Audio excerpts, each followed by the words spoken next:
I think most people are sitting down, others will find their seats soon. So welcome everyone. Thank you all for coming out here for another special event at HanaHaus. My name's Colin Summerhauser. I'm the head of HanaHaus here in Palo Alto. And just out of curiosity, I'd love to ask this question. How many of you have been to HanaHaus before? Wow. And how many of you were at our last Future of Work event a few weeks ago? Okay. Couple returning. So for those of you who are new or may not be super familiar with what HanaHaus is, we are a flexible co-working space and cafe. We have this location here in Palo Alto. We also have one down south in Newport Beach. And what's really cool about HanaHaus and sort of separates us from most other co-working spaces is that we are open to everyone in the community. So literally anyone here tonight can go to our website, hanahaus.com. You can set up a profile in just a couple minutes. And then you can start making workspace reservations as early as tomorrow if you'd like. So we don't do long-term commitment, we don't do monthly membership costs. Instead, we just offer pay-by-the-hour workspace reservations. So you can use it super flexibly and really based on your own specific needs, right? We're also partnered with Blue Bottle Coffee. They're our exclusive in-house cafe, serving some of the most delicious craft coffee in small bites. So if you've never been to our workspace during the business hours, which are 7 a.m. to 6 p.m., 7 days a week, I definitely recommend you come check us out. Now, beyond just offering flexible workspace, part of the HanaHaus mission was to really create an atmosphere where people can come together, meet other like-minded individuals, attend events on interesting topics, and really we wanted to make a community where people can organically build their network, right? And what's so funny is that this event tonight is actually a product of that exact sort of organic, serendipitous connection that I'm referring to.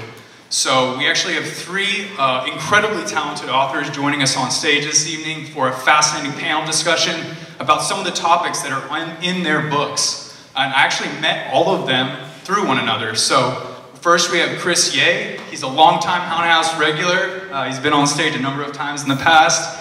And he will be moderating our session this evening. And then through Chris, I ended up meeting Mike Trigg, who's a 20-year Silicon Valley veteran. He's a brand new author, newly published his first novel called BitFlip. He will be joining as a panelist on stage this evening. And then through Mike, I ended up meeting Mehran Sahami, who is an early Google engineer, Stanford professor, and co-author of the book System Error, and he will be joining as a panelist as well. And then of course we have our local Palo Alto bookstore, Books Inc., set up there in the back. They will be offering all of these authors' books for purchase before and during and after this event. And what's awesome is Mike, Chris, and Mehran have agreed to stick around, mix and network with y'all, and do a little exclusive book signing at the end. So lots of fun activities on the docket. And with that, why don't we give a big warm welcome to Mike, Chris, and Mehran. We'll get this thing kicked off, yeah? Thank you so much, Colin. As always, it is such a pleasure to be back here at HanaHaus, where I have spent many, many hours over the past several years. And I can just say that Colin is absolutely right. This is one of the best elements of the community here in Palo Alto. This is a fantastic place for startup founders and anyone who wants to find a community of people who believe in making a difference and trying new things. So, huge fan of HanaHaus. Definitely check it out if you have not done so already. So, let's talk about what has been happening in the world, but also specifically in Silicon Valley.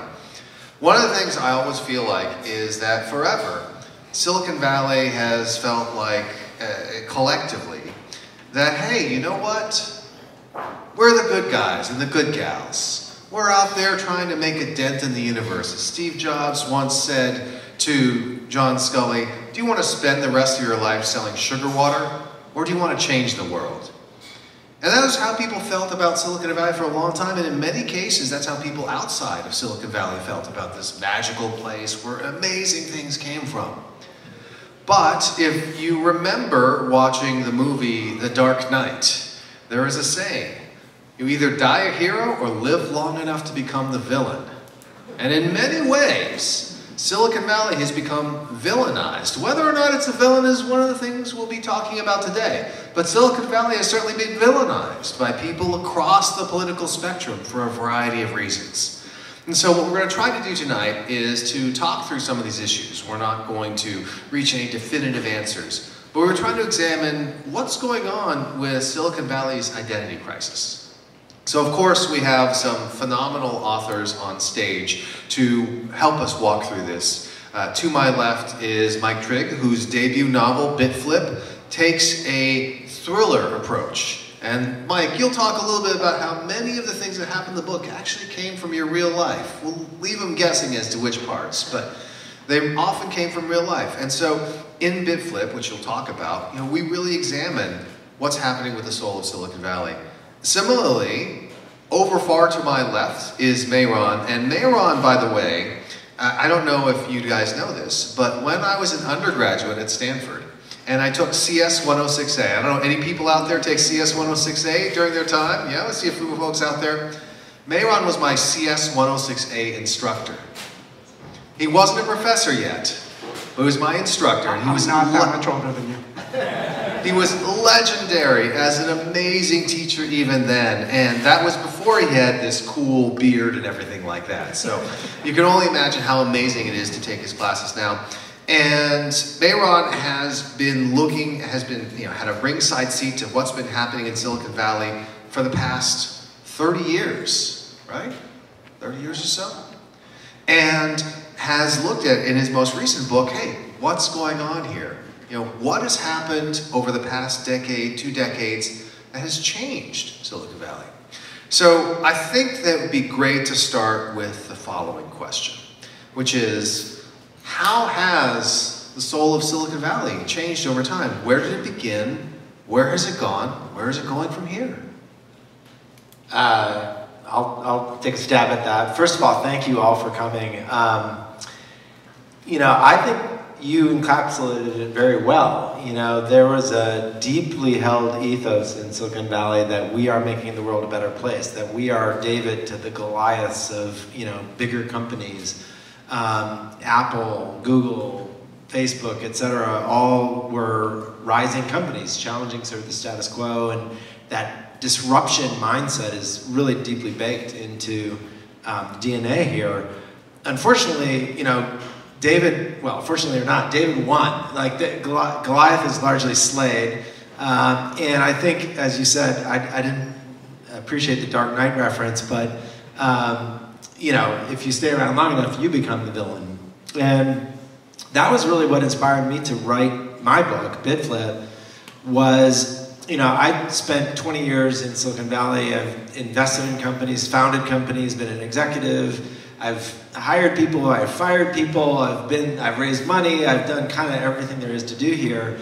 And in a lot of the books that I read, not fantastic nonfiction books like Mehran's or great business books like BLITZSCALING, but a lot of the memoirs and biographies are kind of self-congratulatory, honestly.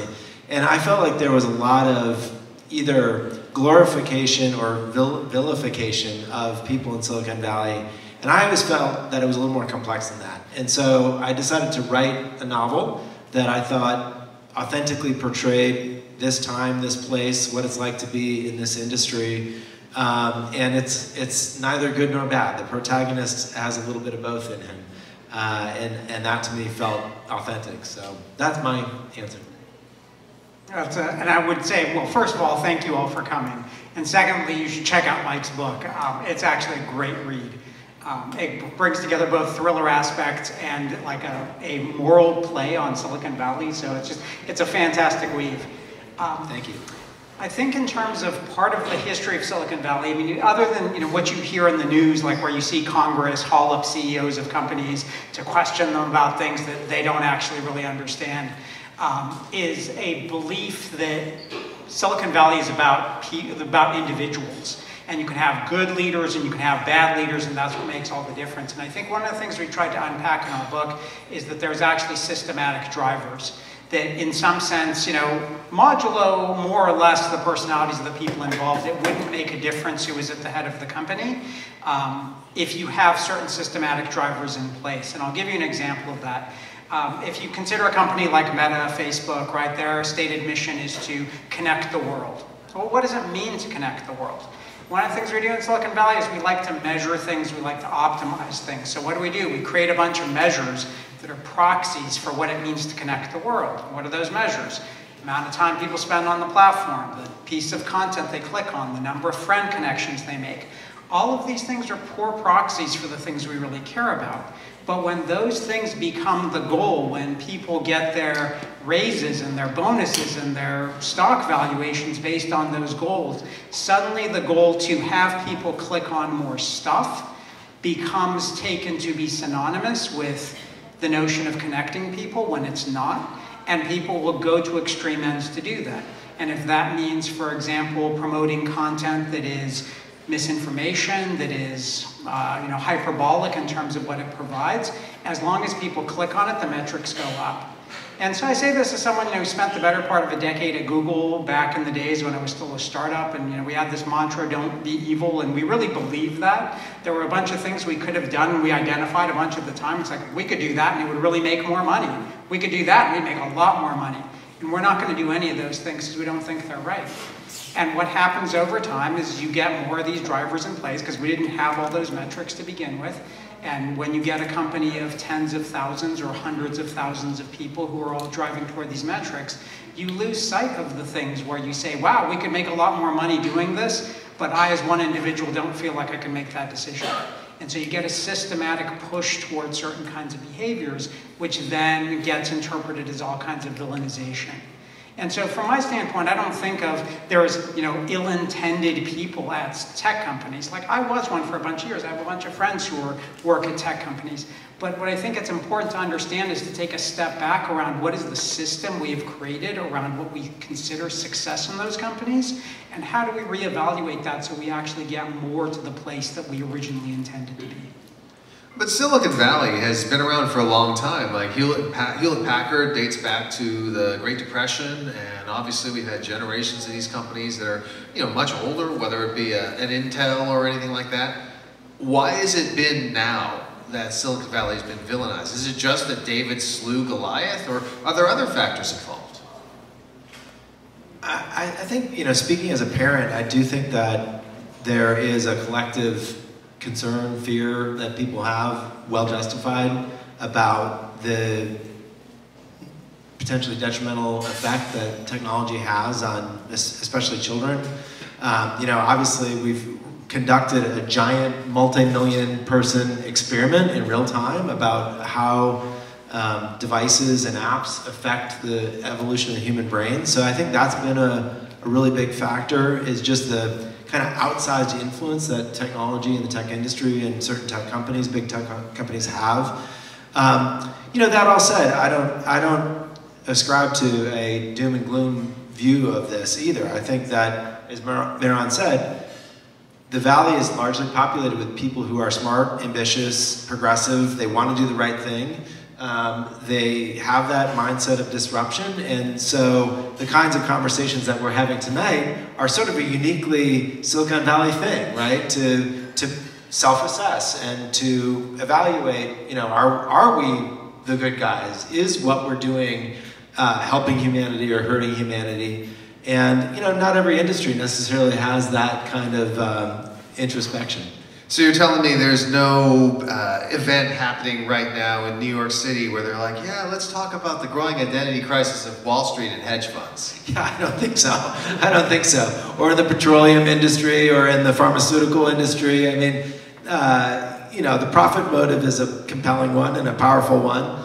And I completely agree with Mehran's point too, and this comes up in my book a lot, that what I wanted to sort of portray is that the structural incentives that are set up both for the entrepreneur and the company, as well as for the venture investors who invest in those companies, are sometimes so compelling that almost overrides their moral compass. And that's where you need to sort of have a check and balance, have perhaps a stronger regulatory presence in tech. I know that's blasphemous to say, but those things could really help.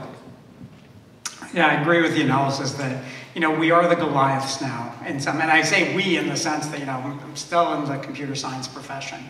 If you look at the amount of impact that tech companies have had on the world, one of the things we talk about in the book is, look at what were the top 5 market cap companies back in 1995. And they were things like Shell Oil and Mobil, Exxon, and there's all kinds of other externalities that they generate. But you look at what are the top 5 market cap companies now, they're all tech companies, right? The 5 biggest tech companies by themselves are about 25% of the NASDAQ or the S&P 500 in terms of market cap. So there's just a tremendous amount of power there. And I think the other thing that comes into play with a tremendous amount of power is it's not just market power, but it's the market power has been turned into political power. And people feel helpless in the face of that. They feel like what I'm confronted with is choices to use the technology or not use the technology. It's compelling to me to use the technology, so in order to do that, I have to give up my privacy because that's the only way I can participate in some of these things. I have to have this notion of ads pushed in my face or an attention economy. And the point is, it doesn't have to be that way. We get the systems that we create, right? So a lot of times people feel powerless about this. It's interesting. We actually, you certainly are familiar with this from the venture capital community, both of you, right? But we talk to some VCs about this as well. And they say, we feel powerless. And we're like, you're some of the most powerful people on the planet. How can you feel powerless?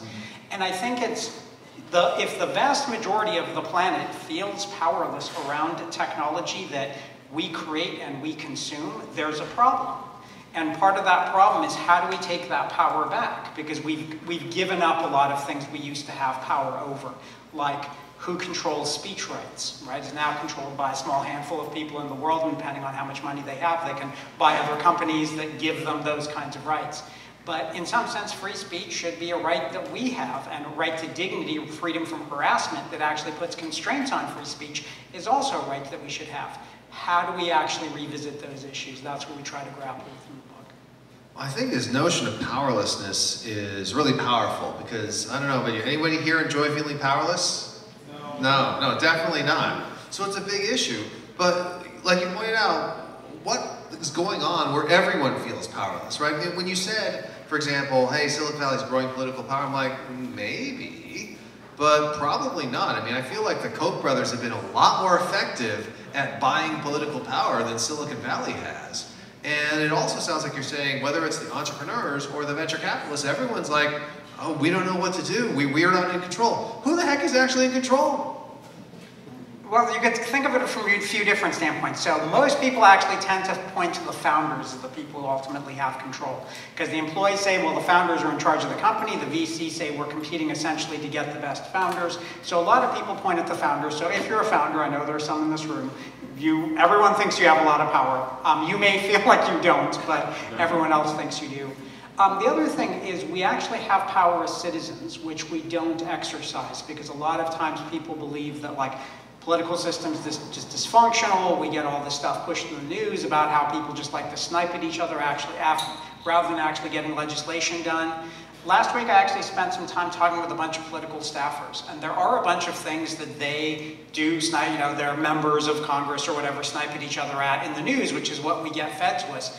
But there's actually a fair bit of agreement around certain kinds of issues if we actually were to care to dig into them. And so part of those things is how do we take back that power?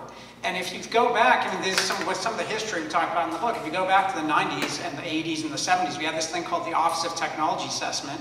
There was a bipartisan or nonpartisan arm of the government that's job was basically to assess technology and tell people in Congress, give them recommendations for what this technology can do, et cetera, et cetera. What happened to OTA? Got disbanded in the mid-90s thanks to the contract with America. Right? So we had the ability to actually assess and make policy about technology. We gave that up. And when people hear that we gave that up, what they think is like, well, no, Congress gave it up. Why are those people there? Because of us. Right? So unless we actually take back that power that we actually have, we just abdicate it. Now, Mike, one of the things that happens in BitFlip is you have a protagonist who doesn't feel like he's completely in control. Again, feels like things are a little beyond him. How does that microcosm reflect what's actually happening out there? Talk a little bit about your protagonist, Sam, and what happens in the book. The opening scene of BitFlip, Sam Hughes gets called unexpectedly. His CEO that he works for, he's the #2 at the startup, can't make a speaking appearance. So he's on stage, much like we are right now. and has a moment of sort of truth-saying. He sort of goes on a bit of a rant, if you will, ends up getting fired. It's like a Jerry Maguire type It's thing. a little bit of, yeah, or what was it, Newsroom, I think was the movie. Broadcast news. No, hold on. No, not broadcast news. Network. I'm mad as hell, and I'm not going to take it anymore. So that gets him fired, and I wanted to pick a scene for the opening of the book that a lot of people consider to be one of the scariest things, which is public speaking.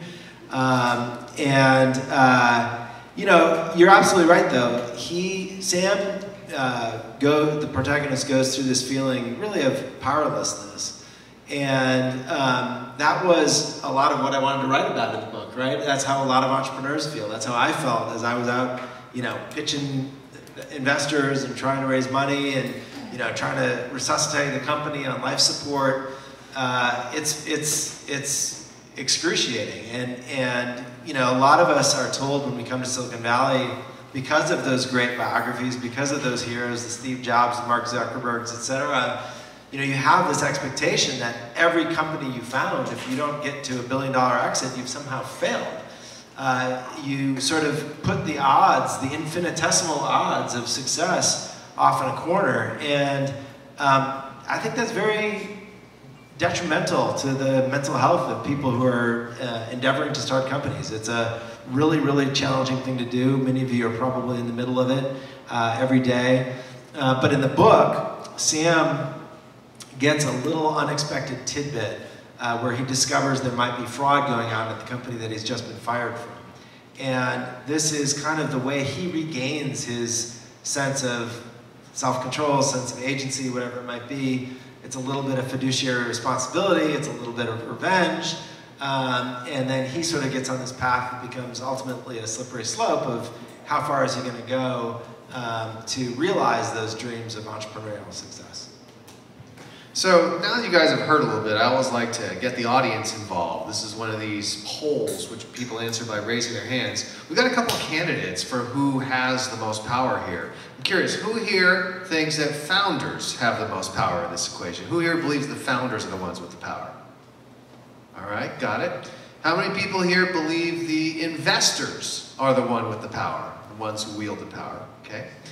How many people think it's the government, that the government and government officials and regulators have the power?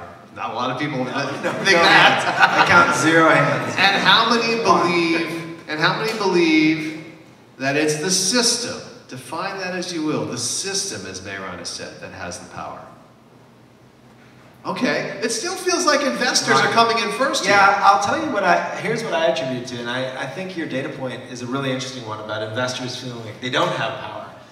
What they tend to be talking about is companies they've already invested with.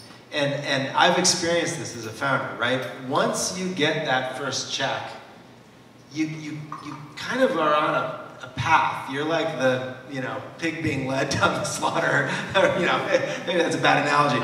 But because sometimes the pig ends up really rich. Right, exactly. And there's some quote about investors and breakfast and pigs and bacon or something. So the quote is that you have bacon and eggs, and in the case of the bacon and eggs, the chicken is involved, but the pig is committed. It's committed, exactly. So the investors will say they're committed, right? And I think that's the sense, you know, as a founder, when you are trying to raise that first money, you're scraping by, you're eating ramen noodles, you're, you know, coding in nights and weekends, and you're trying to raise that first investment money. It is hard. It is lonely. It is painful. A lot, you know, it's just a tough road to hoe. Once you get that capital, though, you know, those investors don't want to see that company go out of business. And so there's definitely a flywheel that sort of starts to kick in, and that's where, you know, your point about valuations and other things become, you know, very relevant. But I've seen the other side of that too, where, you know, I was at a company, we were able to raise, you know, a very nice round at a very generous valuation because we kind of had that flywheel effect kicking in. And I do think that the power shifted at that point from the you know, investors to the founders. I think, the argument that was made from a bunch of different firms, and there's, questions of to how much you believe this is, there's a certain number of deals that everyone wants in on. And so if you put any constraints on getting that deal, you're not going to get it because so many other people want it. There's a lot of deals that do actually kind of get distributed more broadly, or people bring in their friends or whatever to invest. I think in those places there is actually more of a sense that the VCs actually have more power. I do think they have more power than they admit, but I think what they're always kind of or not always, but oftentimes fascinated by is how do we make sure we get in on what we view as the big hot deal, not someone that we feel like, well, we could sit that one out and it wouldn't be a big thing. And so, because the dynamics, right, I think most people in this room are probably familiar with the extreme skew in distribution of payoffs of companies that get private investments. If you miss out on a couple of those big deals, that makes the difference between making your fund or not. And interestingly, the publishing industry is the same way, from what I hear. There are a lot of similarities between publishing and entrepreneurship. Except there's fewer zeros. Right. No zeros, generally. I do think that there's a very self-fulfilling effect that can take place, though, right, with companies that, some of those startups that become the hot startups that everybody wants to get into happen because, Andreessen Horowitz wrote them a check or whatever, right? And the smart venture firms understand and frankly sort of exploit that, right? They know that they can create momentum for their own portfolio companies with their imprimatur, or whatever, sort of stamped onto that business. And so, I think that is, is something to be cautionary about as well, is that, that might, and this is another thing that comes up in the book, there's sort of always a better, there's always another outcome, right? The venture investors that are in this fictional company, Inetu, understand how to create FOMO, how to create other bidders and additional interest in the company, how to exit it. Those are skills that most founders don't really have, but a lot of venture investors, really do. Finally honed. Well, that is really important because for entrepreneurs, they might do it a couple times in their career. Deal with the negotiation around an exit or a financing or something like that. Whereas for the venture capitalists, they do it a couple times a week.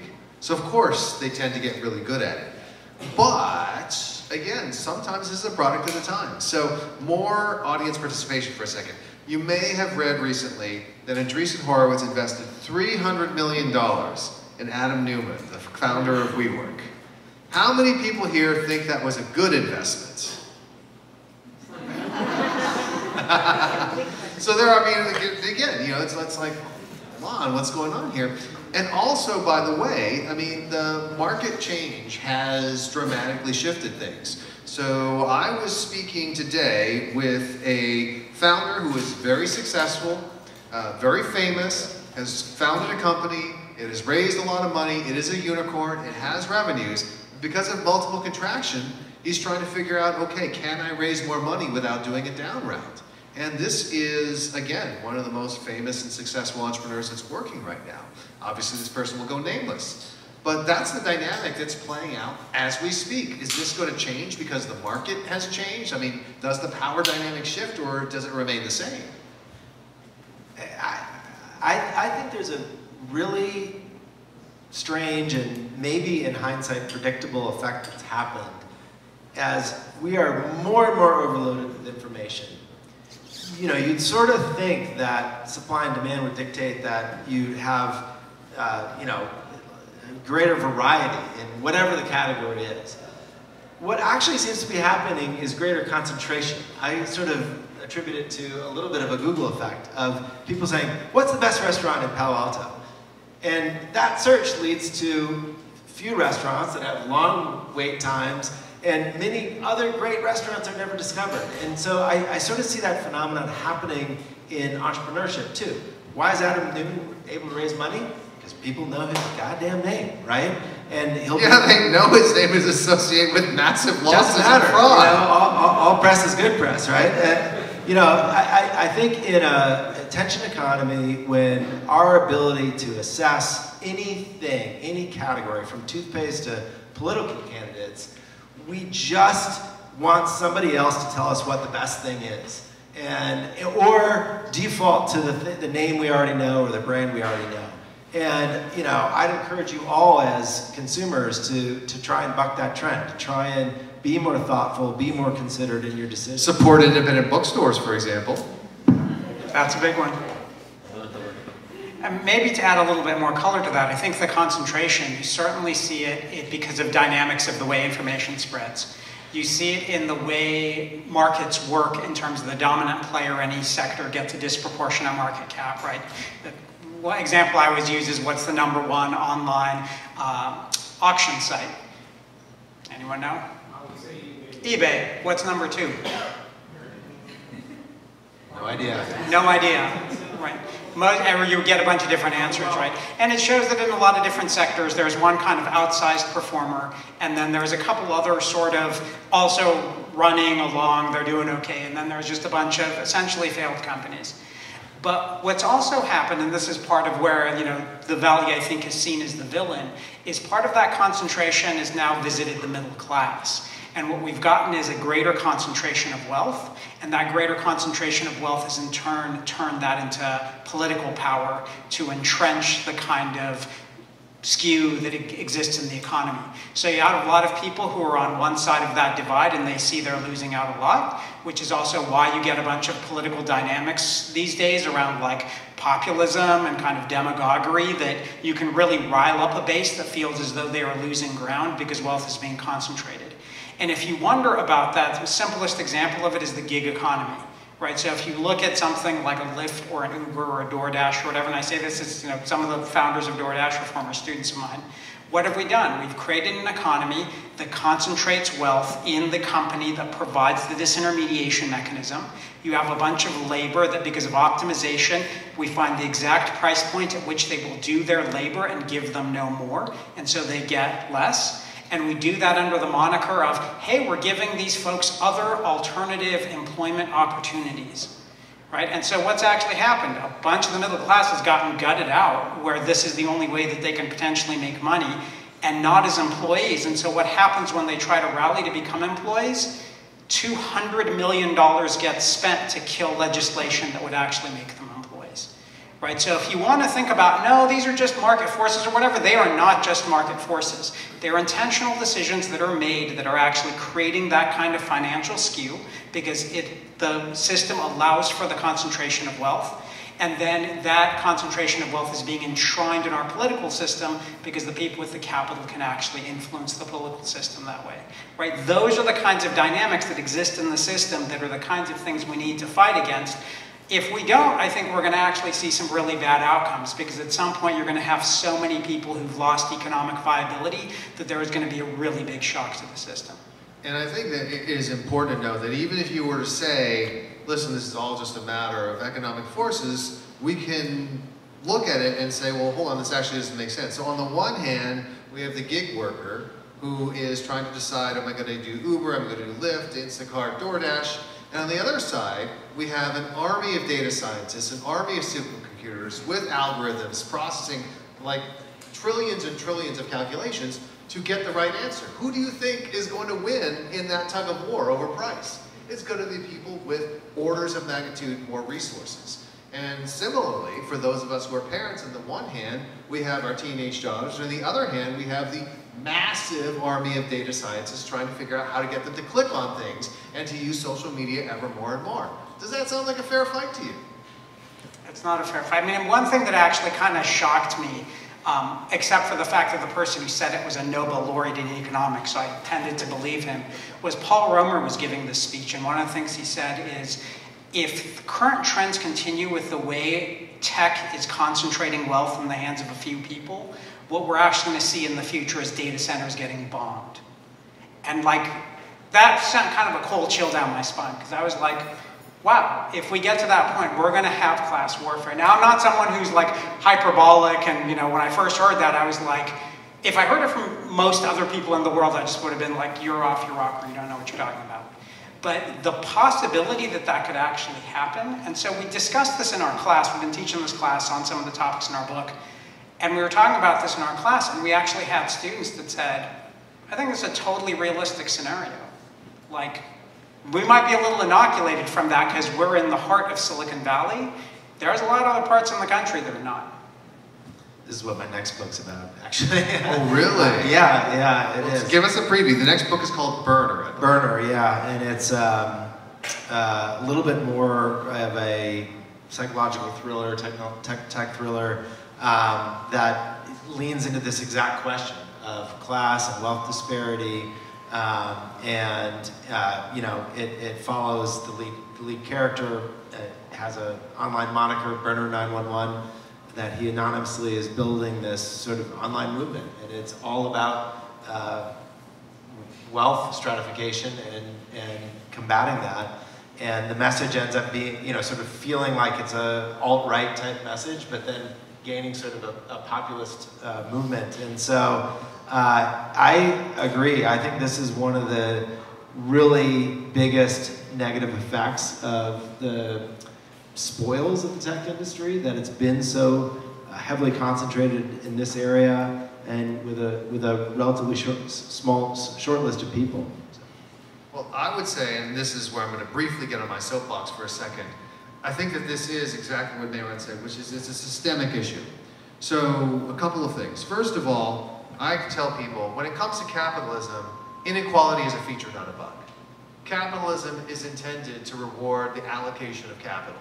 It's intended to reflect the actual value being created, and that will tend to produce more of a power law distribution, right? I've written a book called BLITZSCALING. It's all about winner-take-most markets, and winner-take-most markets do tend to concentrate wealth. The issue is that while capitalism is a phenomenal engine for producing economic wealth and prosperity overall, it concentrates that wealth.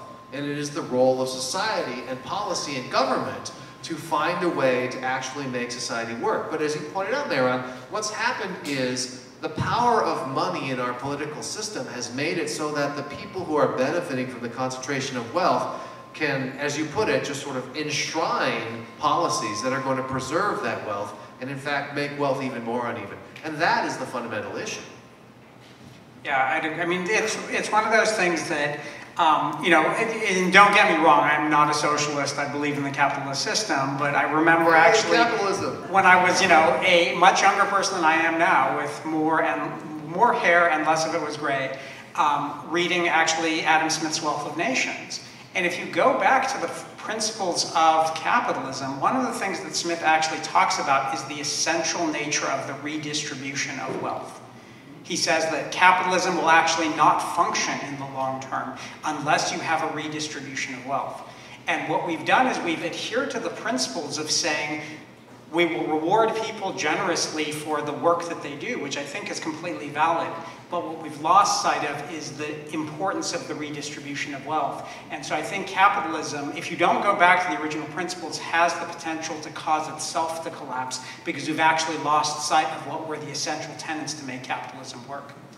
I think there's also an individual accountability that we all need to take too. There's, you know, I'll speak for myself.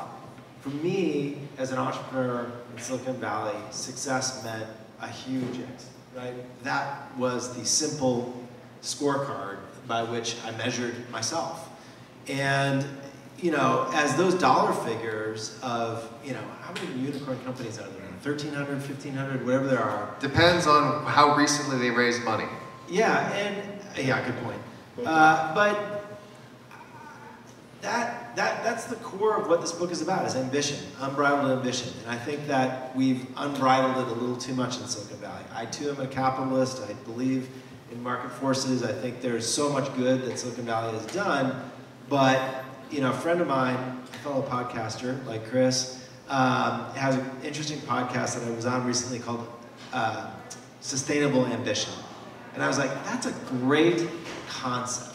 Like, that to me really encapsulates, like, our ambitions should not be to be a Mark Zuckerberg or an Elon Musk. Our ambitions should be sustainable. It is fine to want to succeed. It's fine to want to build a company.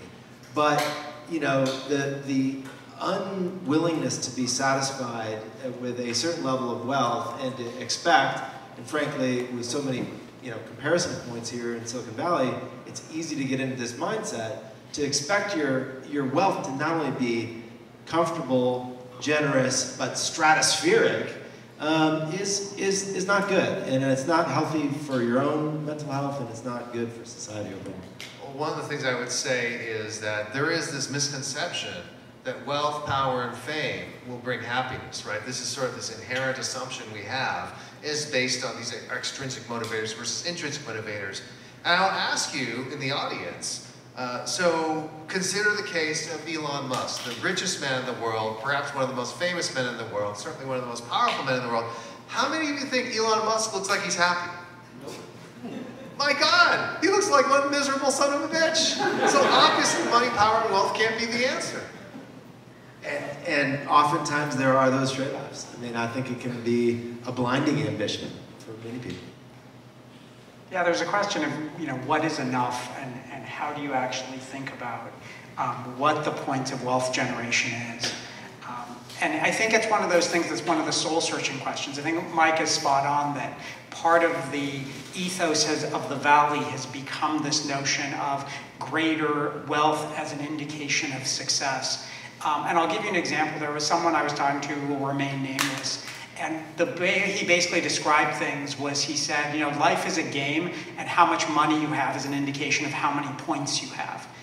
And I thought about that, and I thought that is such an impoverished view of what life is actually about, because it places value on one thing, which is money. Like, how do you think about your relationships with other people? How do you think about your family? How do you think about the importance of, contribution to society if the only thing that's being measured in your video game is the amount of wealth you accumulate before you die?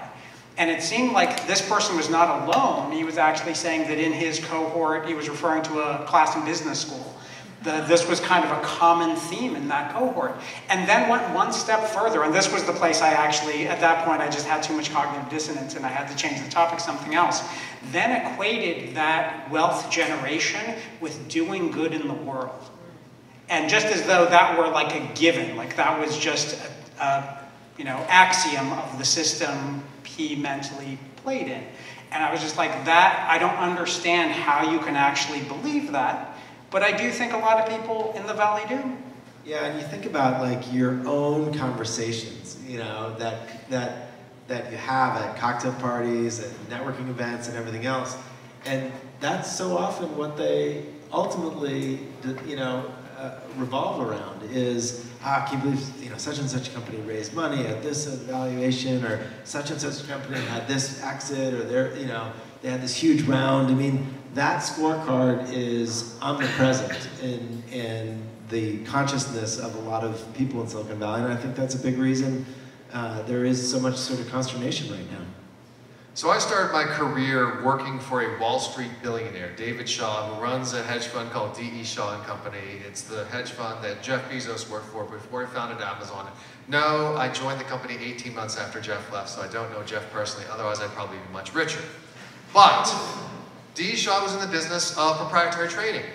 And people would say, oh, you know what? We're doing good in the world because we're eliminating inefficiencies in the market.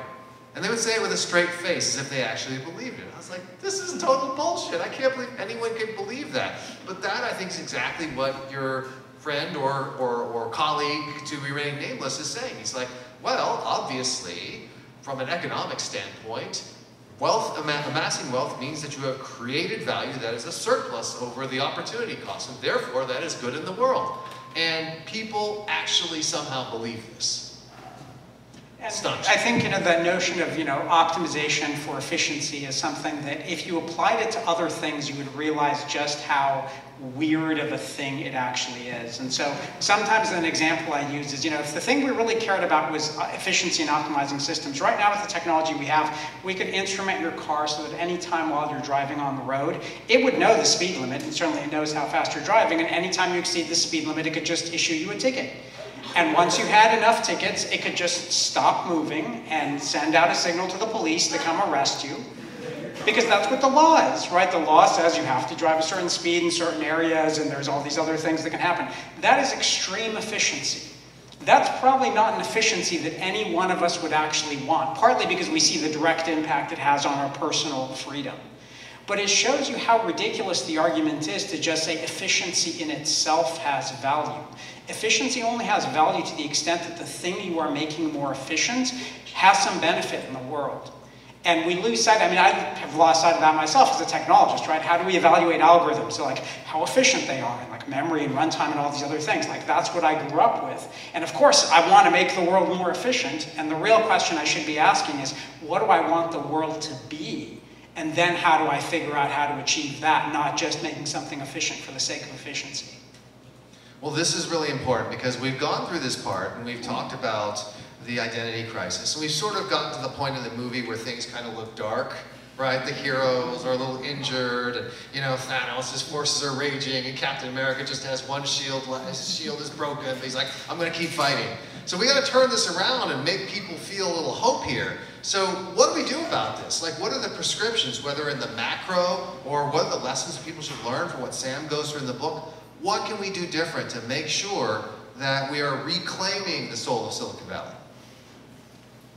Well, you're right. Fear sells, right? So we live in a world where we believe violence is getting worse when it's not. You know, that our political system is failing when it's generally not. I mean, there are a lot of perceptions and reality disconnects that are happening for us right now.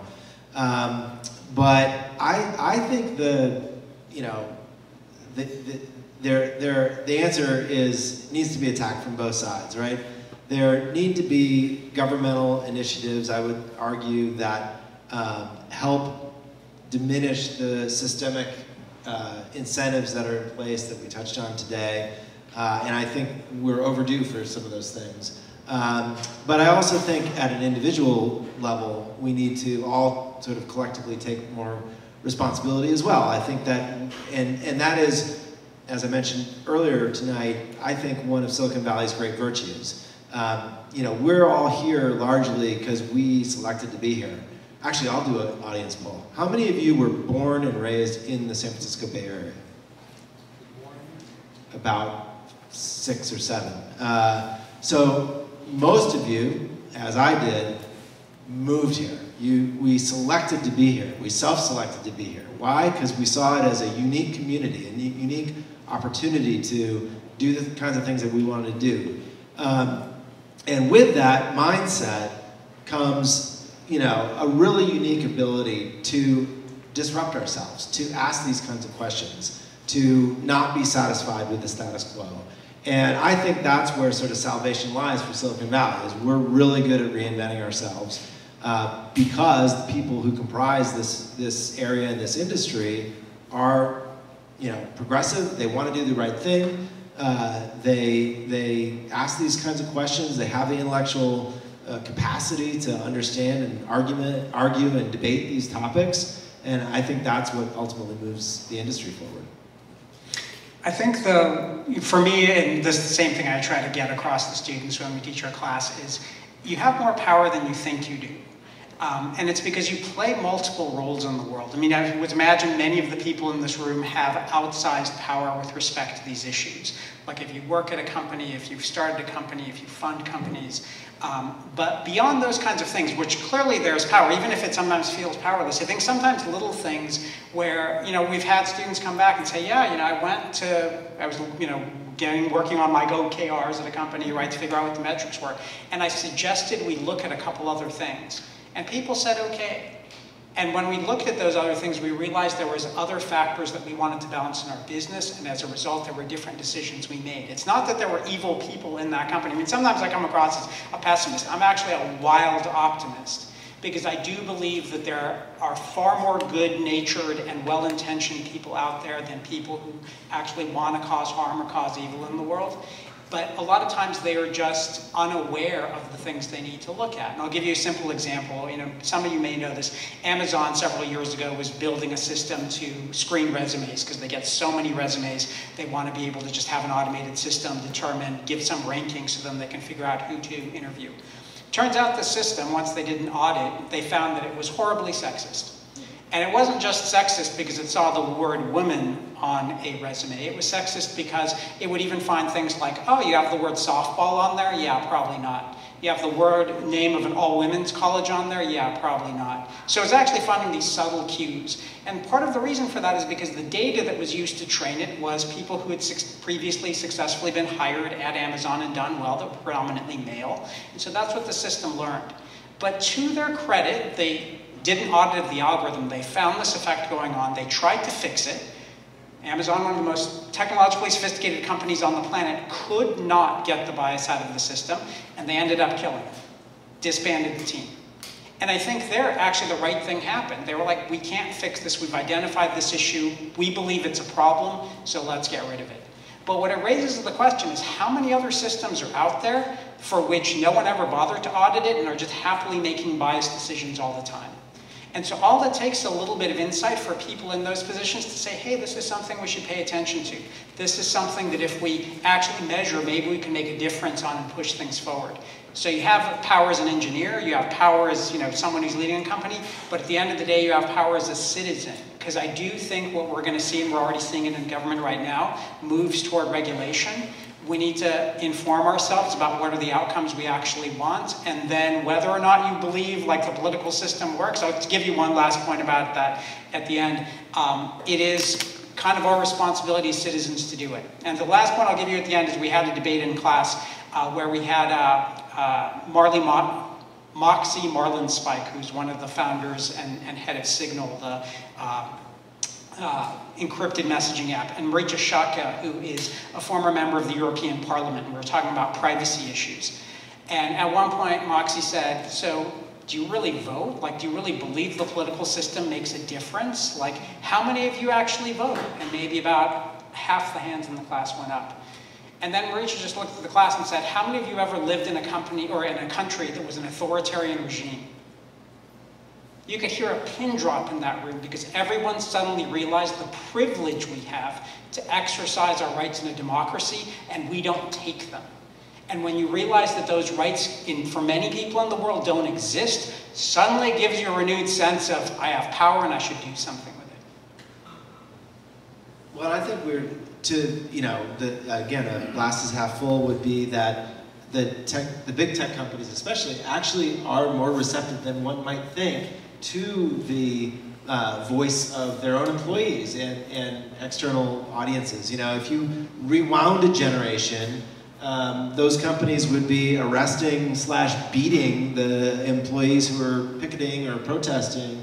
I think that a lot of, the smallest cog in the wheel at a company can raise their hand, be that squeaky wheel, bring something to people's attention, be a whistleblower if it's not getting listened to. And I do think that is something that even the big tech companies have been better than many companies in history at listening to those voices. Fantastic. Well, we're going to very shortly open it up to questions from the audience, so that will be perfectly timed. But before we do that, I want to just give you guys a chance to answer one last question, because you guys are very wise. I love listening to what you guys have to say. So I want to know, what's the best piece of advice that you give to people here in Silicon Valley? What one piece of advice have you given more often, or what one piece of advice have you given that you think has the greatest impact? I mean, my whole book was almost the advice to the younger me, It was, I'd probably encapsulate it as maybe don't take yourself so seriously, don't put so much pressure on yourself, enjoy the important things in life. I've had a long career in tech. I can't imagine being in any other industry. I've enjoyed it thoroughly, but there were aspects of it that made me feel beaten down at times. And even in the face of success and failure, sometimes the successes can feel the most painful. So anyway, it's basically, there's a monologue that Sam goes on that again gets him fired. That's probably the closest to my voice speaking in the book of the advice that I give to somebody. And it's the beginning of the book, and the book is available for purchase at the back from Yes, BookSync. support BookSync, yes. Holidays are coming up, you can buy all three, you can buy You have a lot of members of your family, they probably all need copies too. So quick question, how many, since Mike brought up, how many people out here have sometime in the past month, so here we are in October, towards the end, but in October, how many people have felt beaten up at some point? Not physically, but just because of the health, emotionally. What happens in the world happens where, you know, a lot of us out there feel beaten up. I think it's a really important message that you're giving. Mehran, how about you? I mean, I always quote this line from Gandhi, which is, be the change you wish to see in the world. And I would couple that, especially for this crowd, with would you have more power to do that than most people do? So you can actually make a bigger change. Awesome, thank you. So Colin, let's have a big round of applause, but then Colin's going to come up.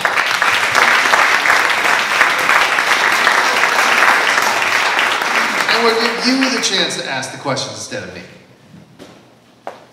Okay, thank you so much. I completely agree that villainization I don't think that's the solution. It's a complete waste of time. What I suggest is let's completely forget what has happened till now. And let's look at 2030. What we have is a definition problem. We have not defined benefit. So many words that you have used today. What is beneficial to the world? When you said, I want it to be a good exit, that was the benefit, outcome, objective, whatever word you want to use it. We have not defined it. Let me solve that problem once and for all. Our overarching objective is not to create a successful startup or a unicorn or to go to Mars. Our overarching objective is to create a fulfilling, purposeful, and a peaceful life. If we don't put that dot on the map, we will keep circling around it for 70 years and never get there. That's where we start. To do that, there is a prerequisite that you need to be deeply connected with yourself. If you're not deeply connected with yourself, you can have a wealthy life, a famous life, an exciting life, but not a fulfilling, a purposeful, and a peaceful life. That's the next step. So what is the problem? The problem is the world today is such that you're living your life largely looking outward and not looking inward. And we are in the epicenter of creation of that world. So the solution to that is to train yourself to look inward and be deeply connected with yourself. Yeah, I agree. I mean, I don't think very many people on their deathbed say, I wish I'd earned that extra dollar, you know. It's other things at that moment that you realize are important to you. And so having that framework early enough in your life about family and relationships and friendships and certainly our professional lives are part of that equation as well, right? We spend a lot of time at work. We spend a lot of time on that. It's important to enjoy the people you work with. So, anyway. I mean, the thing I would add to that is, what are the structures in our system that are pushing us in a particular direction? So let me give you an example. 30 years ago, my PhD advisor in AI at the time had this very strong belief that the point of AI was to be able to automate enough tasks so that people would not have to engage in labor for their subsistence, and that if we could actually have a sufficient sustenance for everyone, people would have more time to be able to pursue the things that they found important, to pursue relationships and understand themselves better. He really believed that. 30 years on, AI has made dramatic gains. Most of those gains have been privatized into companies that have the mechanisms and resources to be able to build the models for AI in the furthering of the pursuits of those large companies. It's also been used essentially to try to displace labor. If you look at the statistics, depending on who you listen to, somewhere between 9% and 43% of jobs by 2030, we're not talking 50 years out, we're talking by the end of the decade, will be impacted by automation technology. So what's happened is we might have these views that this is what we need to do, but we exist in a system that, if left unchecked, pushes us toward different outcomes. And so part of that is, how do we actually get ourselves to a place where we say what we need to do is basically distribute these gains rather than privatize them. That's going to be the big challenge for us. And I will just add, not actually a question, but an incredible statement. And what I would also add beyond that is, here in Silicon Valley, we are often focused on STEMs, science, technology, engineering, and math, all the time, all the time. What STEM does not tell us how to do is how to understand ourselves, how to understand what it means to be a human being. Here is where things like literature and philosophy and psychology and self-examination become so important. So, you know, obviously in day-to-day life, people are talking about numbers, numbers, numbers, especially the number that includes money, but also daily active users, monthly active users, what have you. And yet it is important to make time to actually consider what's behind it all. And that's why I wrote a novel. You know, that is the, seriously, you know. Available at bookstores everywhere. I didn't read a lot of fiction, you know, recently. A lot of people in Silicon Valley don't. But a novel is one of the most unique ways, more than almost any other art form, a movie or anything, that can put you in the mindset of somebody else. And really see their thoughts, see their motivations, and anyway. Yeah, awesome. Yeah, in terms of the book. Oh, no, only one at a time. Yeah. We got to give other people a chance, but if there's time, come back. Anybody on this side of the room? Oh, there's a couple of folks in the back. I do like to reward people for sitting up front, because it's always braver to sit up front. People are scared to sit up front, you know. I came in late, so I didn't want to go to the first row. I'm a founder, first-time founder, from Germany actually. And we have the same identity crisis over there, so it's not a Silicon Valley problem, it's actually in Germany happening as well.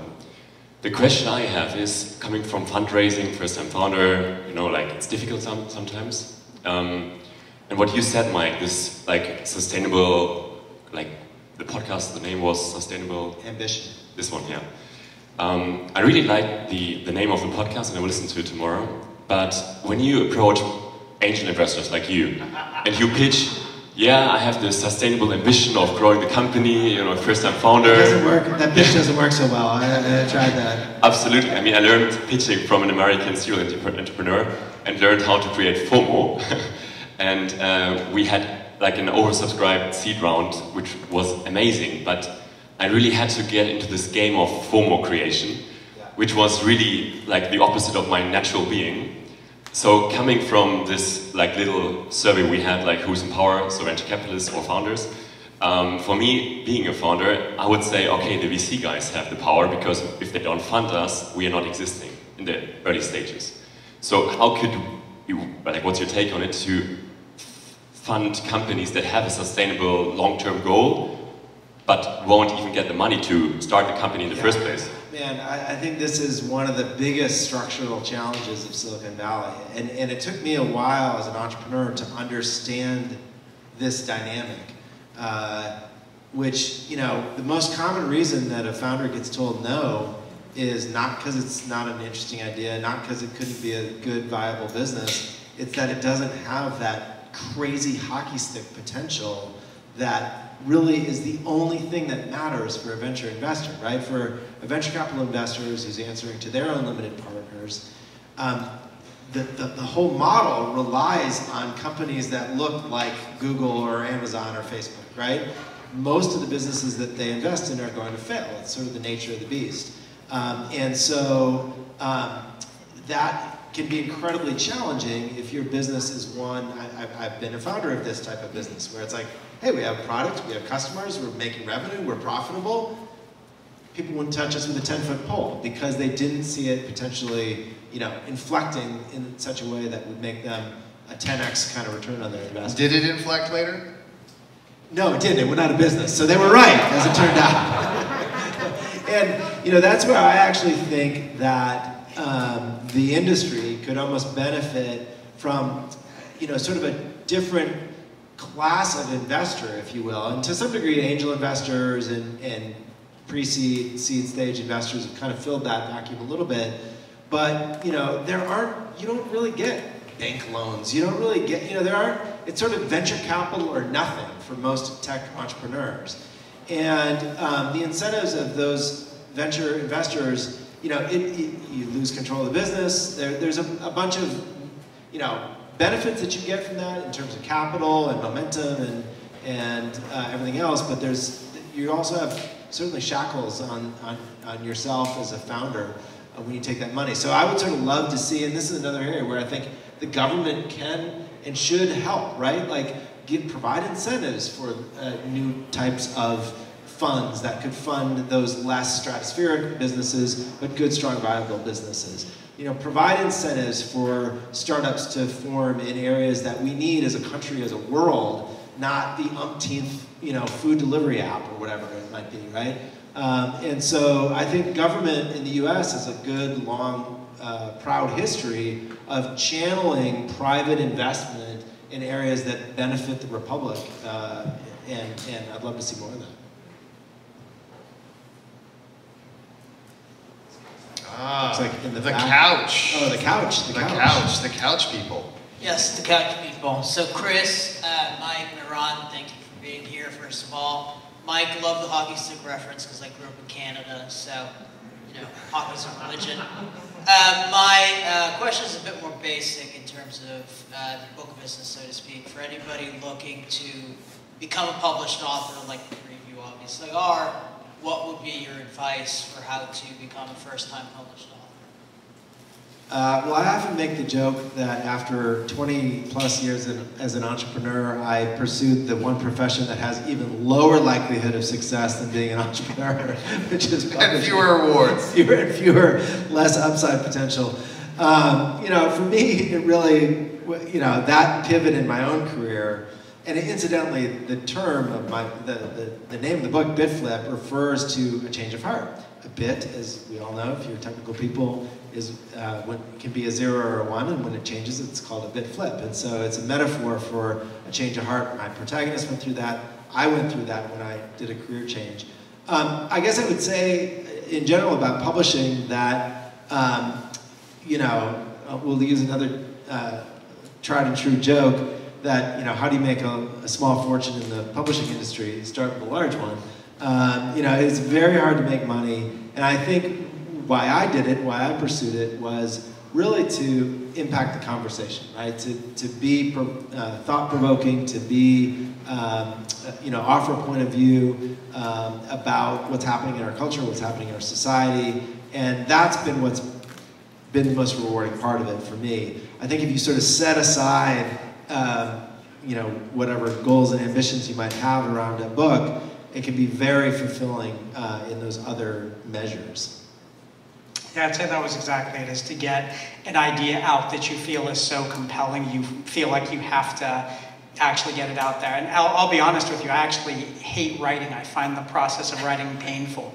And so when my co-author suggested we should write a book together, I was like, really? You want to do it? Like, trying to find all these excuses. Well, we're going to be busy, we're teaching classes. And they're like, no, we really got to do it. And I was like, reluctantly agreed. And then once I started writing, the words just came. And I realized the reason why is because in most of the other writing I did, is because like there was someone else expecting something. They were expecting a report, or when I was a student, they were expecting an assignment. And this was a case where there was no expectation other than wanting to get an idea out there. Now, once we did that, right, we went to agents, and one of the things our agent told us, and she was brutally honest, she's a New York publishing agent, has no qualms with just like, telling you the way it is. We had this meeting with her, and she read the treatment, and her first words she said was, "You guys write like academics, and that's not a good thing." And so she actually suggested to us that we get what they refer to in the trade as a book doctor, which is someone who is basically works as an editor at magazines to read the treatment. And then like at the age of 48 or whenever we were writing this book, I became a student again because the book doctor would sit down with us and not just like put edits on the treatment of the book, but teach us about the craft of writing. And so just being open to that and being like, wow, I think I know all this stuff. I know nothing about this profession, and being open to learning something about it, and that made a huge difference. So I have some advice that's not useful, and hopefully I'll give some advice that is useful. The advice that's not useful but very true is if you have a friend who's a world-famous billionaire and wants to write books with you, it makes everything a lot easier. But that's not particularly useful. So the more useful thing is this. I was at lunch today with a venture capitalist who's formerly an award-winning journalist. And she and I were talking about writing, and we both agreed. What does it make someone a writer? It's the fact that they write. And in fact, it is the fact that they feel compelled to write. Like, Mike, you had a good life. You still have a good life. But you decided to sit down and spend month after month writing a novel. And it wasn't for economic gain, obviously. No, I mean, it's funny. There are a lot of parallels between starting a company and writing a book. And one of them is I almost could not write it. Like, I just kept being compelled to write this book. And, you know, then eventually I did. But that just covers the creation of the content. And that is only half of the puzzle. I mean, as you heard, Mehran wrote a book, and while it might have been academic in tone, it contained all these great ideas. But the agent was like, no, this is never going to work, because we need people to buy this stuff. And so as a result, the other thing that you can do to make yourself successful as an author is to build what the publishing industry likes to refer to as your platform. It's just a fancy way for saying you can help them convince people to buy the book because they're terrible at it. And that platform might be that you have 50 million Twitter followers. It might be that you're a professor at Stanford. It might be that you know all these different organizations. It might be that you have the ability to organize a 100-city book tour. Whatever the case may be, the publishers are not in the business of taking your book and making it successful. They're in the business of betting on bets that hopefully are sure things. And so the easier you make it for the publisher to believe they're going to make money on your book, the easier it's going to be for you to publish a book. By the way, what this also implies is that the easiest way to get a publisher is to demonstrate that you don't need a publisher. Because you could actually self-publish. Venture capital. Just like venture capital. You could actually self-publish through Amazon or other means. And if your platform is the one driving the sales, why not get 70% of the revenues instead of 15% of the revenues, which is what you get from your publisher? So that is the advice that I give to aspiring authors. You have to decide what you're in it for. I have books that are published by traditional publishers. Why? Well, guess what? The money doesn't matter to Reed. He's a multi-billionaire. What does he care about the money? What is more important is that those publishers put in a premature, much like the famous venture capitalist, that makes it more likely that the book becomes a part of the conversation and people pay attention to it. So we sacrificed money in order to be able to drive the conversation. But that is an intentional choice. It's not because it's the only way. One last question. Then we'll be hanging around, signing books and all that sort of thing. So don't worry. When do we get kicked out, Colin? Try to get everyone out by 9. Okay. Yes. Bars open, there's food. There's plenty of alcohol. Mike bought it, so you might as well drink it. It's a no-host bar, or a hosted bar. I actually think the other things you said are very important. I think the timing is perfect because I literally got into Silicon Valley by helping the only open angel group after consulting with Apple, Nokia, and Genentech through Here's Angels. God bless John and his guys there, and the folks from the first founding lawyer of Intel, Richard Horning, who funded Silicon Valley Bank, where they opened up a space for people they didn't know to get their feedback. And I think that's the element that could be the saving grace for Silicon Valley. Smart people here understand they don't know things and they need diligence and feedback about what they don't know. So I think as a guy who's been involved, I was blessed to come in a little before that. I did help out this little founder who was 18 weeks from being out of business after he IPO'd and, got fired and he bought his company back. And explained to him how to fight the pirates, stealing the content from the poorest artists in the world. And iTunes came out of that. He actually opened up a whole ecosystem that offers value and helps other people find customers. And they pay the most important thing to convince someone who you don't agree with to give you some value back. It's called a commission. So you may not be in the right school or look like what they expect, but if you have good margins and a big pain point market, you too can negotiate a ruthless capitalist to give you what you need so you don't give it to their competitor and know their competitors through things like VC Task Force. What I wanted to get to in the discussion, though, is where I think that there's a lot less credit being given to the folks here, because things like UBI, Universal They didn't come out of some think tank or some social network. Even though I come from a family of literally Black Panthers and folks in South Africa who defeated the most ruthless cartels in the world, the diamond industry. It came from Y Combinator, the most ruthless capitalist in Silicon Valley. Things like B Corps, where corporate venture funds and other angel funds decided to allow people to invest in things that have a non-cash bottom line, because mainly they got tired of getting sued by their LPs and trying to take with the fund. So that's why 30% of the funds are what you would call allow in the tax code for people to actually donate and get value that isn't cash. And it's a game changer because an LP or an investor, a person who puts 7, 8 figures into a 9 and 10 figure fund, they can sue if they don't feel like they do. The investor does what's called fiduciary responsibility.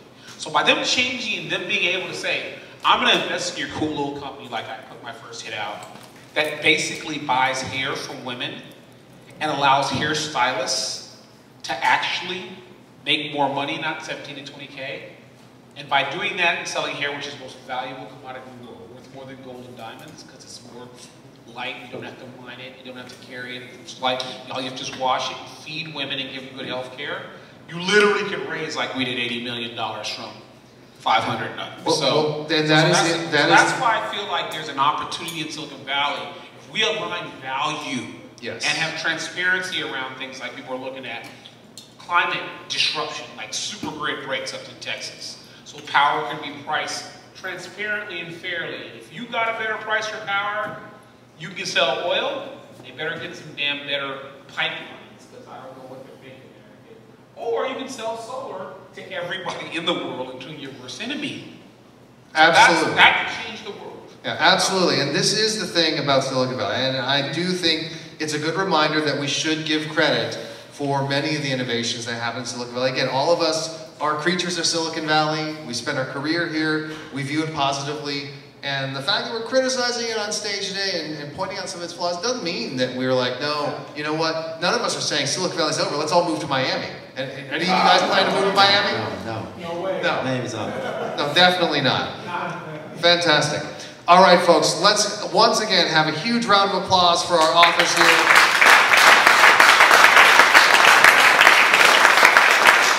Now, let me remind you of a couple of things. Number one, Mike has bought all this alcohol. I don't think he can return it. Please help us drink it. So come on over. The authors wine, books, ink.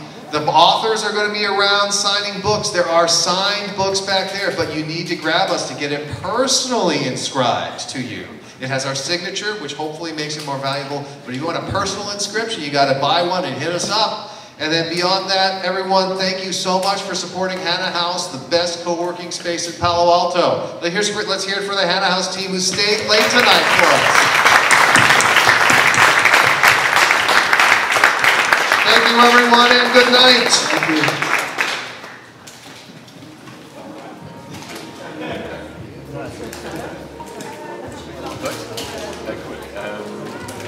Wir machen